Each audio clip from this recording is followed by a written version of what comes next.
Hello' বন্ধুসকল, অতিকৈ ভাল খবৰ আৰু আমাৰ অপেক্ষাৰ অন্ত। শেহতীয়াভাৱে মুখ্যমন্ত্ৰী হিমন্ত বিশ্ব শৰ্মাই যি বৈঠকত মিলিত হৈছিলে ডিপাৰ্টমেণ্টসমূহৰ বিষয়ববীয়াসকলৰ লগত, এই বৈঠকত আলোচনাৰ পিছত তেখেতে জানিবলৈ দিয়ে যে আমাৰ যি তৃতীয় বৰ্ষ আৰু চতুৰ্থ বৰ্ষৰ পৰীক্ষা, এই পৰীক্ষা কেতিয়া অনুষ্ঠিত হ'ব তাৰ এটা নিশ্চিত তাৰিখ ফিক্স কৰা হ'ল আৰু অসম পুলিচৰ নিযুক্তিৰ এটা নিশ্চিত তাৰিখ ফিক্স কৰা হ'ল। লগতে LP-UPৰ নিযুক্তি বা আমাৰ ছেকেণ্ডেৰী এডুকেশ্যনৰ নিযুক্তি কেতিয়া হ'ব তাৰ বিষয়েও এটা নিশ্চিত তাৰিখ বা এটা সময় তেখেতে জানিবলৈ দিলে। গতিকে তেখেতে এই ADRE নিযুক্তি প্ৰক্ৰিয়া কি ধৰণে অনুষ্ঠিত হ'ব, এইবাৰ পোনপ্ৰথমবাৰৰ বাবে নতুন এটা পদ্ধতিত অনুষ্ঠিত কৰিবলৈ গৈ আছে। গতিকে এই ADRE যি গ্ৰেড 3 পৰীক্ষা, এই পৰীক্ষাটো এইবাৰ APSC আৰ্হিত অনুষ্ঠিত হ'ব। তিনিটা পৰ্যায়ত অনুষ্ঠিত হ'ব। APSC যেনেকৈ প্ৰথমতে প্ৰিলিমছ কোৱালিফাই কৰিব লাগিব, তাৰপিছতে মেইনছ, তাৰপিছতে আমাৰ ভাইবা হয়, ঠিক তেনেদৰে ইয়াতো তিনিটা পৰ্যায়ত অনুষ্ঠিত হ'ব গ্ৰেড 3 আৰু গ্ৰেড 4 এক্সাম। গ্ৰেড 3 হ'ব, গ্ৰেড 4 হ'ব, দুইটাৰে।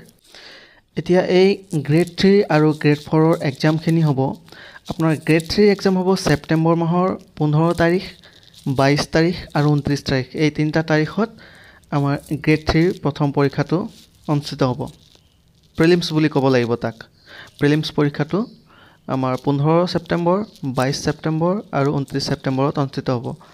আৰু গ্ৰেড 4ৰ প্ৰিলিমছ এক্সাম বুলি ক'ব লাগিব এইবাৰ, যিহেতু APSC আৰ্হিত কৰিব। গতিকে গ্ৰেড 4ৰ প্ৰিলিমছ এক্সাম হ'ব 20 অক্টোবৰ আৰু 27 অক্টোবৰ। গতিকে এইকেইটা তাৰিখত আপোনালোকে মনত ৰাখিব, এইকেইটা তাৰিখত আপোনালোকে প্ৰিলিমছ এক্সাম বহিব লাগিব, প্ৰিলিমছ এক্সামত। গতিকে এটা যিহেতু APSC আৰ্হিত হ'ব, গতিকে এটা নতুন প্ৰক্ৰিয়াত আৰু হয়তো APSCও এইবাৰ প্ৰশ্ন কাকত কাটিব পাৰে। গতিকে এটা নিশ্চয়কৈ এটা ষ্টেণ্ডাৰ্ড মেইনটেইন কৰিব, চেবা নাকাটিব পাৰে প্ৰশ্ন কাকত এইবাৰ। গতিকে আপোনালোকে ভালদৰে পঢ়া শুনা কৰিব। লগতে আমাৰ অসম আৰক্ষীৰ যি 6434টা পদ আছিলে, এই 6434টা পদৰ কাৰণে যি ফিজিকেল টেষ্ট, শাৰীৰিক পৰীক্ষা অক্টোবৰৰ 3 তাৰিখে আৰম্ভ হ'ব। এটা নিশ্চিত তাৰিখ ঘোষণা কৰিছে মুখ্যমন্ত্ৰী হিমন্ত বিশ্ব শৰ্মাই। 3 অক্টোবৰ তাৰিখে অসম আৰক্ষীৰ ফিজিকেল টেষ্ট হ'ব। গতিকে আপোনালোকেও এতিয়া প্ৰিপাৰেশ্যন ভালদৰে কৰিব সময় হৈ গ'ল।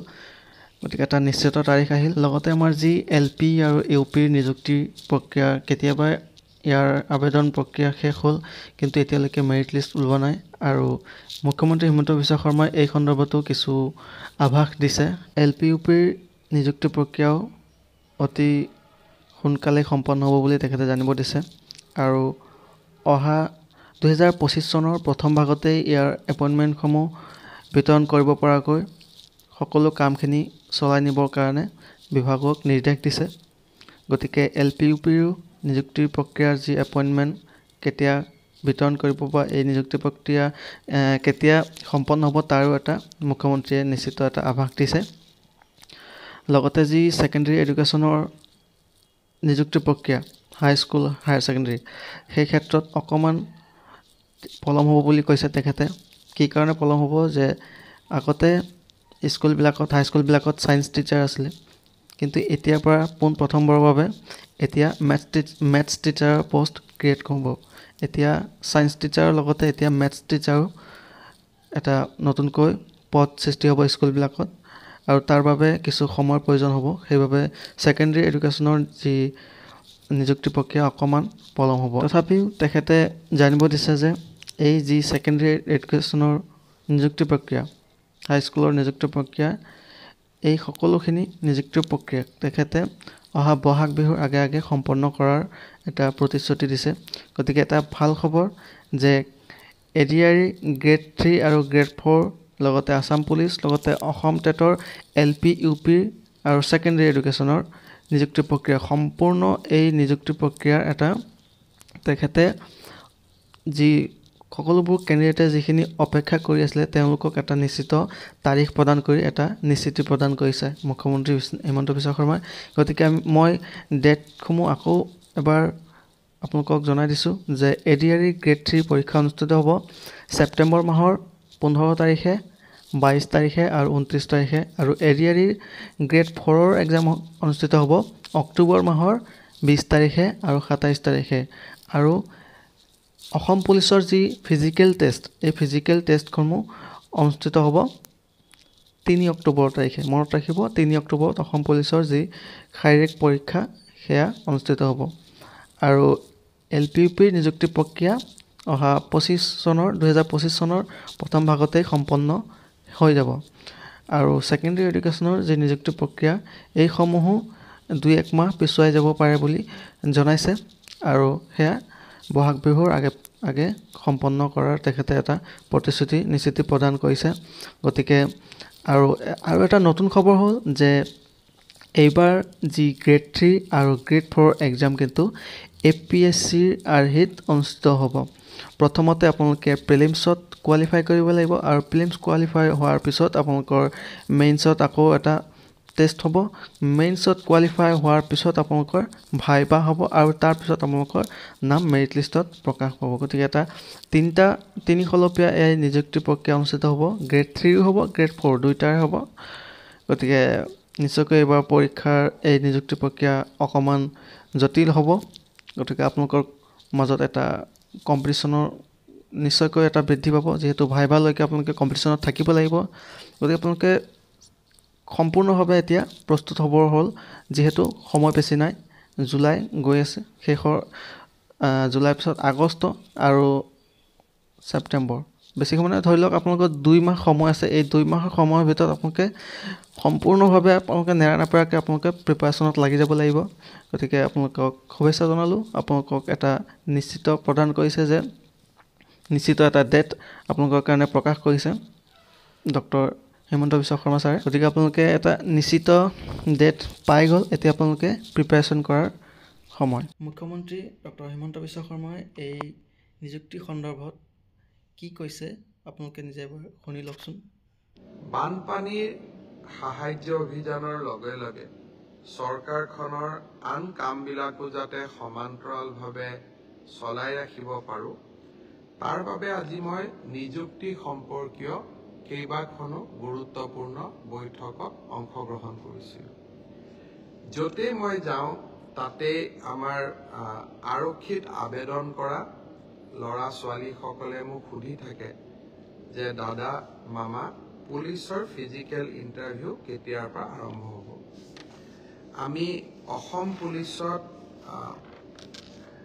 6,434টা পোষ্টৰ বাবে আবেদনৰ প্ৰক্ৰিয়া আৰম্ভ কৰিছিলোঁ আৰু আজি আমি সিদ্ধান্ত ললো যে অহা 3 অক্টোবৰৰ পৰা পুলিচৰ ফিজিকেল টেষ্টসমূহ আৰম্ভ হ'ব গতিকে মই সকলোকে অনুৰোধ কৰিম যে বানপানীৰ যেতিয়াই পানী শুকাব আমাৰ খেলপথাৰসমূহ মুকলি হ'ব আমি দৌৰা প্ৰেক্টিছ আৰম্ভ কৰিব লাগে কাৰণ 3 অক্টোবৰৰ পৰা অসম আৰক্ষীৰ ফিজিকেল টেষ্ট আৰম্ভ হ'ব মোৰ লক্ষ্য হৈছে যে ফিজিকেল টেষ্ট ৰিটেন আৰু ভাইবা তিনিওটা প্ৰক্ৰিয়া সম্পূৰ্ণ কৰি এই বিত্তীয় বৰ্ষতে আমি যাতে এই 6,434টা পদ ভৰ্তি কৰিব পাৰোঁ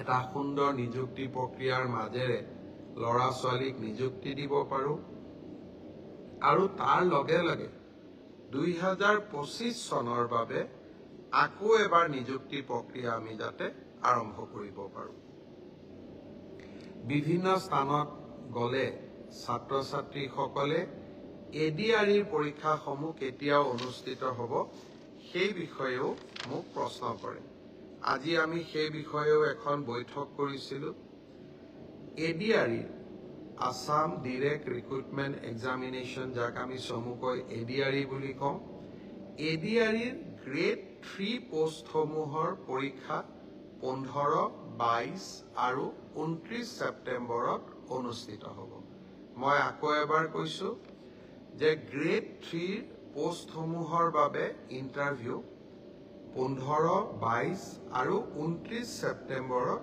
অনুষ্ঠিত হ'ব এই পৰীক্ষা এইবাৰ লোকসেৱা আয়োগে পতা পৰীক্ষাৰ আৰ্হিত হ'ব।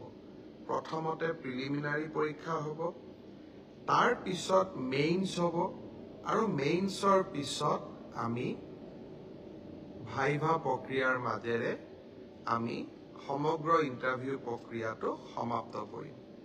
প্ৰিলিমছ এক্সাম তৃতীয় শ্ৰেণীৰ পদসমূহৰ বাবে 15, 22 আৰু 29 ছেপ্টেম্বৰত অনুষ্ঠিত হ'ব। আজি আমি জুলাই মাহত আছোঁ। মই আশা কৰোঁ যে আমাৰ শিক্ষাৰ্থীসকলে, চাকৰি প্ৰাৰ্থীসকলে যাতে পঢ়া শুনা আৰম্ভ কৰে। ঠিক সেইধৰণে চতুৰ্থ শ্ৰেণীৰ বাবেও আমি একেটাই ব্যৱস্থা হাতত ল'ম। প্ৰথমতে প্ৰিলিমছ, তাৰপিছত মেইনছ আৰু তাৰপিছত ভাইভা ভচি। গ্ৰেড 4 বা চতুৰ্থ শ্ৰেণীৰ পদৰো প্ৰিলিমছ 20 আৰু 27 অক্টোবৰত অনুষ্ঠিত হ'ব। আমাৰ গ্ৰেড 3ত প্ৰায় 7,500 পোষ্ট আছে আৰু গ্ৰেড 4ত প্ৰায় 4,500 বা আৰু অলপ 100-200 বেছি, ইমানখিনি আমাৰ পোষ্ট খালী হৈ আছে। এটা স্বচ্ছ নিযুক্তি প্ৰক্ৰিয়াৰ মাজেৰে আমি এই পদখিনি পূৰণ কৰিম। এলিমেণ্টাৰী এডুকেশ্যন প্ৰাথমিক শিক্ষা বিভাগৰ শিক্ষকসকলৰ নিযুক্তিৰ প্ৰক্ৰিয়াও খুব সোনকালে আৰম্ভ হ'ব। অৱশ্যে ছেকেণ্ডাৰী এডুকেশ্যনত আমাৰ অকণমান সময় লাগিব, কাৰণ প্ৰথমবাৰৰ বাবে অসমত আমি গ্ৰেজুৱেট টিচাৰ মেথছ বুলি এটা নতুন পদ সৃষ্টি কৰিব খুজিছোঁ। আমাৰ স্কুলবিলাকত, হাইস্কুলবিলাকত ইমান দিনে গ্ৰেজুৱেট টিচাৰ ছায়েন্স আছিলে। মেথছৰ বাবে সুকীয়া শিক্ষক নাছিলে। যোৱা কালি শিক্ষা বিভাগৰ লগত মই বহু দেৰি বহিছিলোঁ আৰু আমি এটা সিদ্ধান্ত লৈছোঁ যে আমাৰ হাইস্কুলবিলাকত গ্ৰেজুৱেট টিচাৰ মেথছ বুলি এটা সুকীয়া পদ হ'ব লাগে, যাতে গণিতৰ ওপৰত আমি একোজন শিক্ষক নিযুক্তি দিব পাৰোঁ। গণিতৰ শিক্ষক নোহোৱা বাবে আমাৰ স্কুলসমূহত শিক্ষা ব্যৱস্থাত বহুত জটি পৰে। শিক্ষা বিভাগে কেইবা হাজাৰো, বিশেষকৈ প্ৰথম অৱস্থাত প্ৰায় 2000 গণিত শিক্ষকৰ পদ সৃষ্টি কৰিব লাগিব। সেয়েহে মাধ্যমিক শিক্ষকৰ নিযুক্তি প্ৰক্ৰিয়াটো এমাহ বা 2 মাহ পিছত আমি আৰম্ভ কৰিম। সেই হ'লেও মোৰ লক্ষ্য যে এই গোটেই পোষ্টখিনি গ্ৰেড 3ত 7,600, গ্ৰেড 4ত 5,000, পুলিচত 6,434, এলিমেণ্টাৰী এডুকেশ্যনত 5,550 গৰাকী শিক্ষক, ছেকেণ্ডাৰী এডুকেশ্যনতো প্ৰায় 8,000 শিক্ষক, এই গোটেই অৰ্থাৎ প্ৰায় 35,000 নিযুক্তি আমি মাৰ্চ মাহ বা এপ্ৰিল, বিশেষকৈ বহাগ বিহুৰ আগতে আমি শেষ কৰিব খুজিছোঁ।